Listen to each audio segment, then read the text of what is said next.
लेकिन ये बातों को आज हम डिस्कस इसीलिए कर रहे हैं क्योंकि राणा कपूर ने एक स्टेटमेंट दिया है एनफोर्समेंट डायरेक्टरेट को, और एनफोर्समेंट डायरेक्टरेट ने जो सेकंड सप्लीमेंट्री चार्जशीट फाइल की है मुंबई कोर्ट में, वो चार्जशीट मुंबई कोर्ट में ये सबमिट हुई है जिसमें ये सारी बातें कही गई हैं कि प्रियंका गांधी ने उनको प्रेशराइज किया इस तरीके की, उन्होंने लोअर वैल्यू की जो पेंटिंग्स थी वो ली, उसके एवज में उनको पद्म भूषण और तमाम तरीके के रिकॉग्निशंस का एक आश्वासन दिया गया।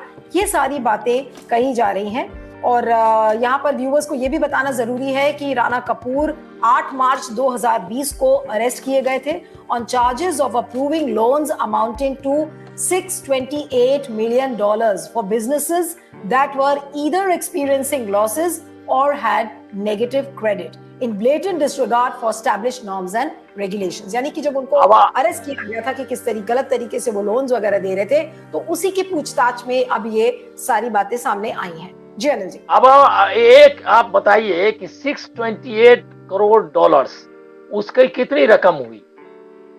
वो जो है उस रकम को कि हेराफेरी में फंसा हुआ आदमी है जिसने कि लोन सैंक्शन किए, और अब वो छुपना चाहता है इसके क्या कहते हैं प्रियंका गांधी की आड़ में, तो उसकी क्रेडिबिलिटी कितनी है?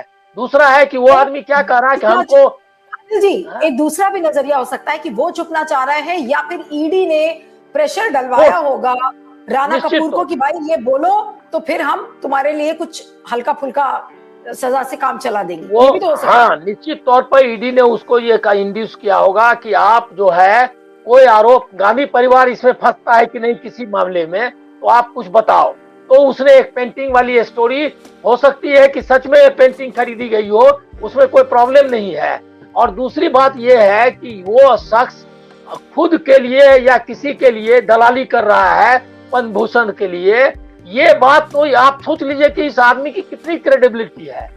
तो हमने किससे कहने से करे किया वो अलग बात है, लेकिन वो किस चीज के लिए करे, या तो किसी के लिए वो, मैं अब पूरे केस को मैंने पढ़ा नहीं है इसलिए मैं नहीं कह सकता, लेकिन पद्म भूषण के लिए या तो अपने लिए या किसी के लिए वो दलाली कर रहा है।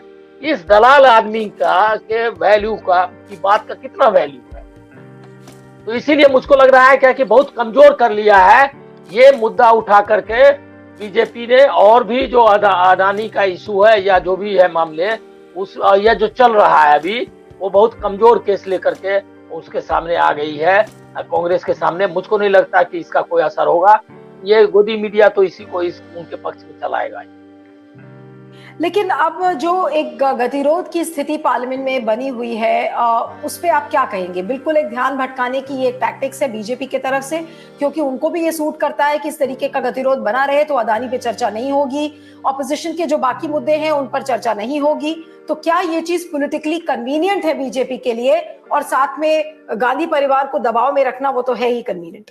जी देखिए, पार्लियामेंट में जो अभी तक जो 9 साल का जो हिस्ट्री है इनकी इस सरकार की, वो हिस्ट्री ये है कि किसी भी विपक्ष को कॉन्फिडेंस में नहीं लेना, उनके सवाल का जवाब नहीं देना, और उसके बाद जो है उसको और डॉक में खड़े करना। और ये दोनों में उनका मतलब जो मोदी 1 और मोदी 2 दोनों में ऐसा चलता है।